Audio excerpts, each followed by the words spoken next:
Hi everyone. So as many of you know, our OMD cameras have multiple dials and buttons on them that can be reprogrammed to certain functions to help us in our workflow and set them to our favorite functions so we don't have to dive into the menu quite as much. And it's a real time saver, I think, for many of us. And that in addition to being able to save these custom settings in most cases. That being said, a lot of the buttons actually have additional functionality by pressing and holding the button down to access additional settings. And that's what we're going to cover today.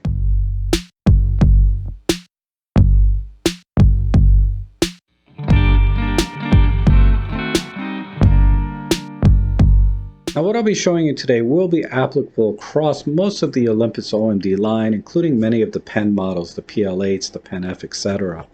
And I'll be using the EM5 Mark II as my base camera to show you all of these features, but keep in mind, the buttons and dials may be in slightly different positions, but you should be able to follow along with your camera and do many of the things I'll be doing. But something like, say, the EM1 Mark III will have additional features that are not available on the EM5 Mark II, and I'll try and cover those at the end. And something like the Pen PL8 will not have as many functions as the EM5 Mark II. Now keep in mind that it's very likely I'm going to miss some features or functions that are available on your camera, because as you know, these things are not very well documented in the manual. So if you do find something that I miss, please feel free to share it in the comments so that we can all learn from you as well. With that being said, let's go ahead and get started.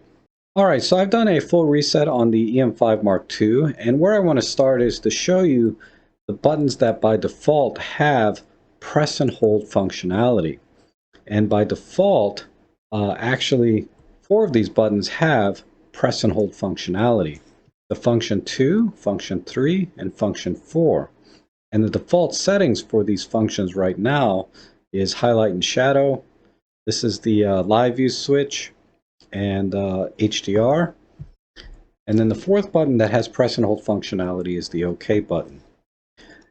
And actually, the function 2, I call this highlight and shadow because that's the little icon we see on there by default.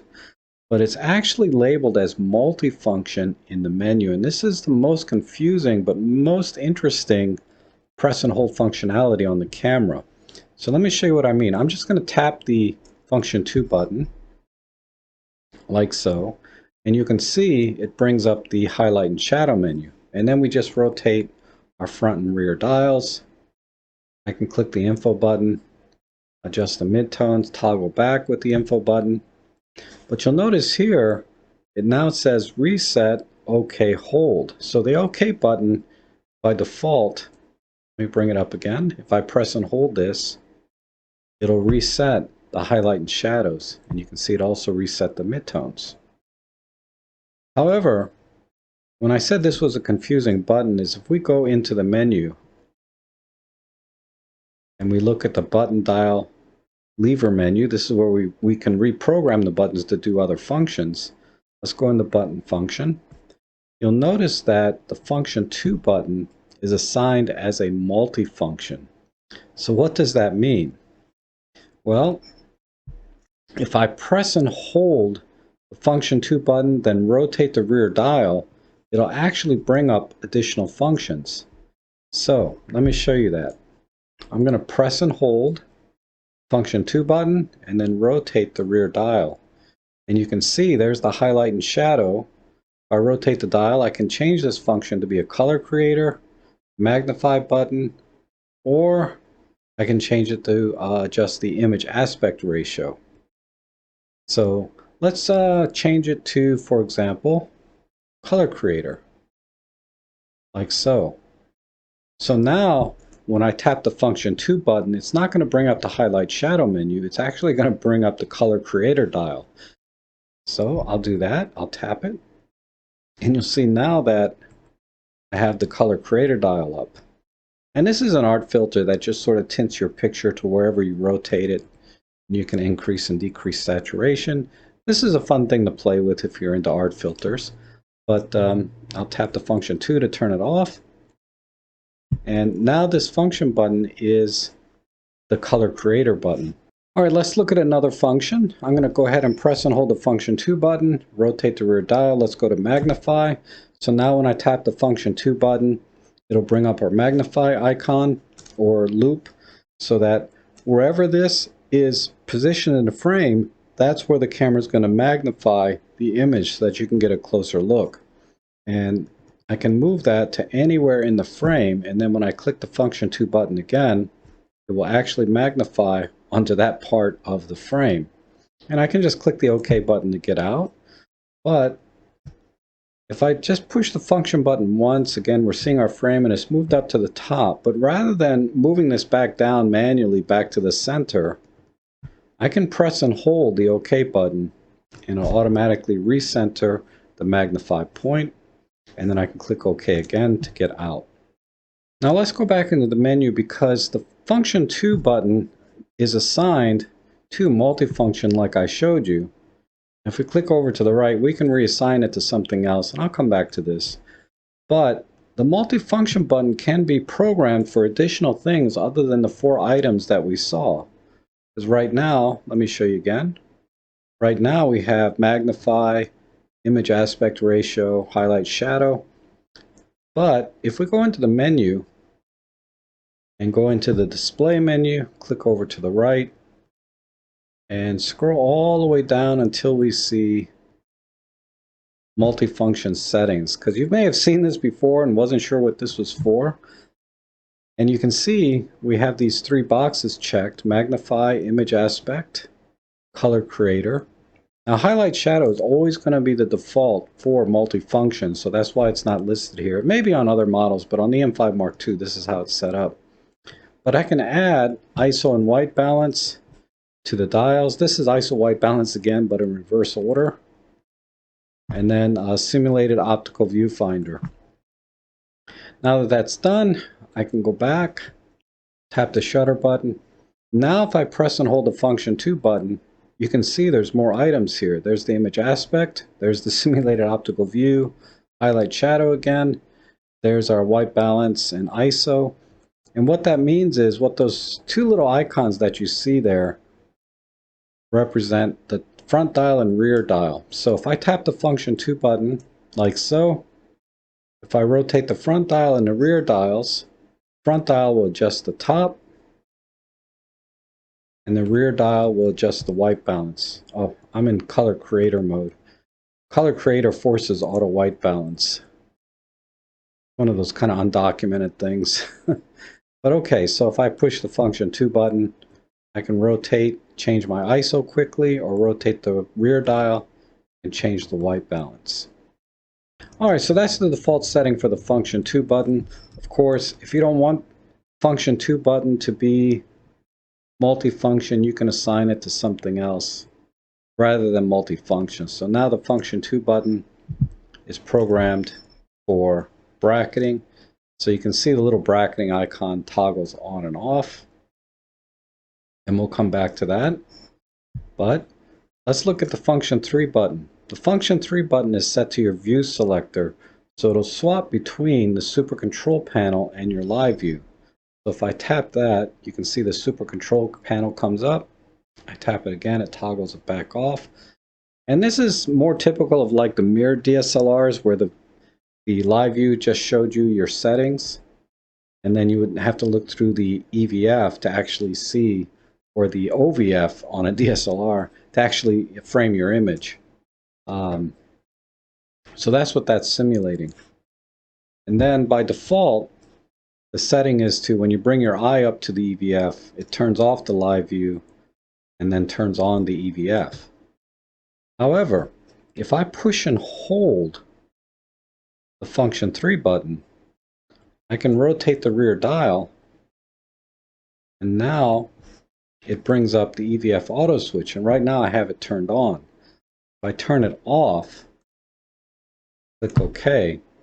Now when I tap the live view switch, you'll see that it switches between live view and the EVF, and it turns off the little eye sensor on the EVF so that when you bring your eye up to the EVF, it's not going to turn on. You're going to have to frame everything with the live view only. And I'll press and hold it again. You'll see the menu pop up.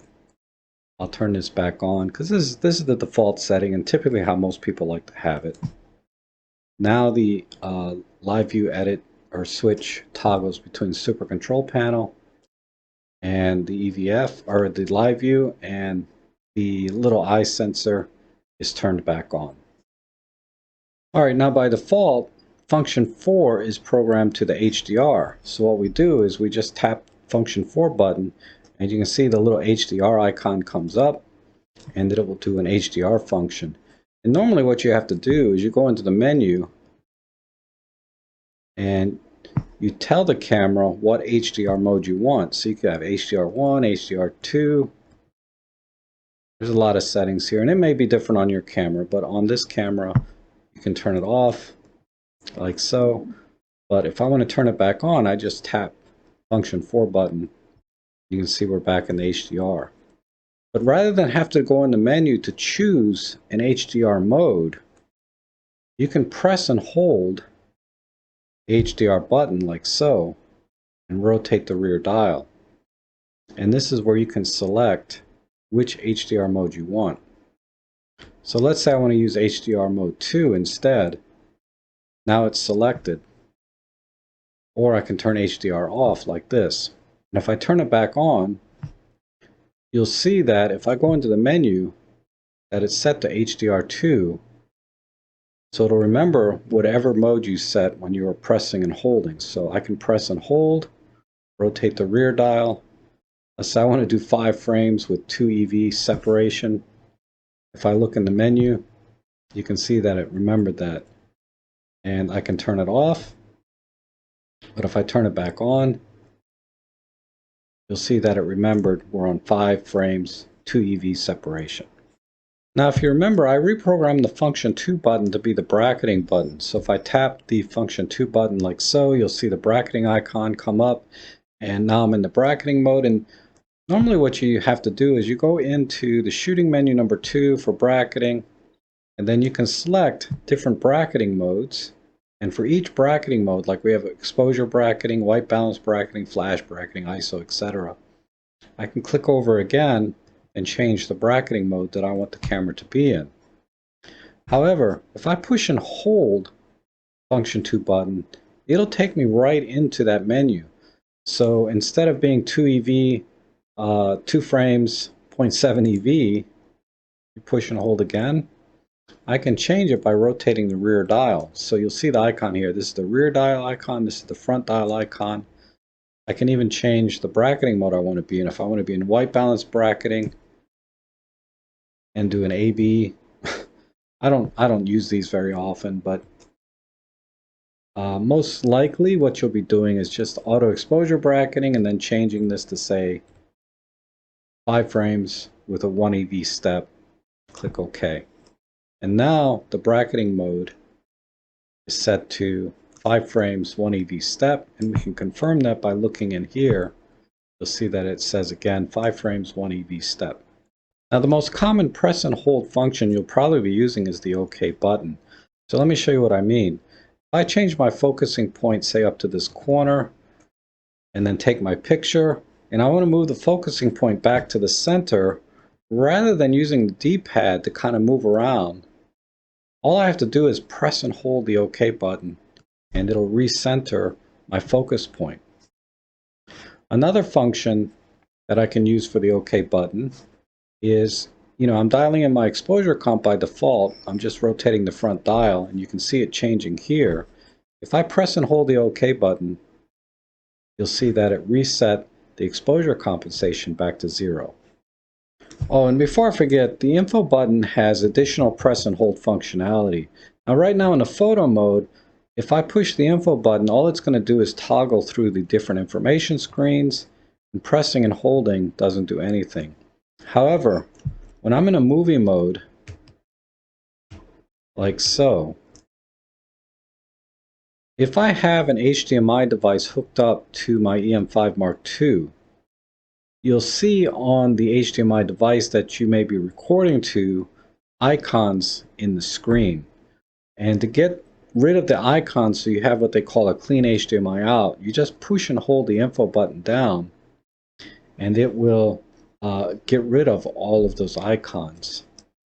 Okay, so while we're in movie mode, I'm going to show you one additional press and hold functionality. It's very similar to the photo mode, but the function 2 button now is by default the digital teleconverter for movie mode. And you'll see that it brings it up. And I can move where I want to magnify in the frame, and it'll actually record within that little part of the frame. But I can recenter it by pressing and holding the OK button, like so. All right, let's go back into a photo mode aperture priority, because I was talking about the OK button here. Just like I was showing you how it resets exposure comp by pressing and holding, it resets a lot of other things too. So let's say, for example, I go into the menu. Let's go into, we're in shooting menu 2, and I turn on keystone compensation. When I have keystone compensation on, you'll see the icon here, and when I rotate the front dial, or in this case the rear dial, you'll see that I'm adjusting the keystoning. But if I press and hold the OK button, it'll reset it back to the center. And on this camera, let's see. Rotating the front dial adjusts the keystone this way. On this camera, you can only do keystoning one at a time. I know on my other EM1, I can keystone in both directions at the same time.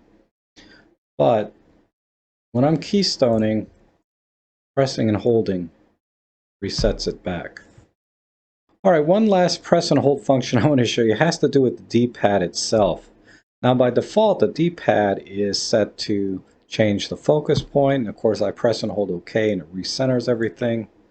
But if I go into the menu and I go into the button function menu here and click over to the right, I can scroll down. You see how the right arrow down here is grayed out? And if I keep going down, you'll see that the down arrow is grayed out.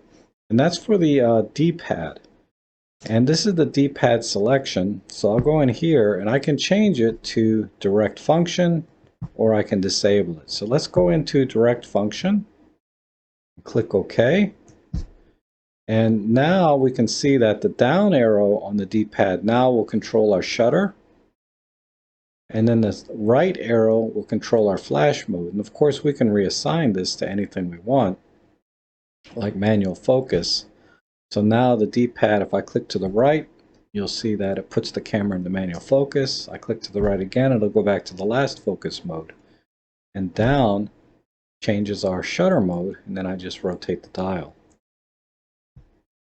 Click OK. However, if I change, and this is the only place you'll find it, I can change, let's do the right arrow. Let's change that from manual focus to lock the touch panel. Lock and unlock the touch panel, so I'll click OK. So if I click the D-pad to the right, you'll see that it just quickly flashes up this icon showing me that the touchscreen is activated. But if I press and hold it, it'll deactivate the touchscreen. So now nothing's happening here. But if I press and hold it to the right, it'll reactivate the touchscreen. And you can see that the touchscreen has been activated again, like so, right? And I can press and hold it and deactivate, and press and hold and activate. And that's the only place you'll find lock the touchscreen is for the D-pad. When you assign the D-pad to a direct function, you can't assign it to, say, any of the other buttons. All right, let me show you a couple of features that are kind of unique to the M1s because they have dual card slots. So this is for the Mark II and the Mark III. When you're looking at pictures on your memory cards, you can kind of scroll through the pictures, etc. And you'll notice at the bottom that we are looking at card number 1. And if you have your cards set up to record, say backup, it won't matter if you're looking at card 1 or 2 because they'll have the same pictures.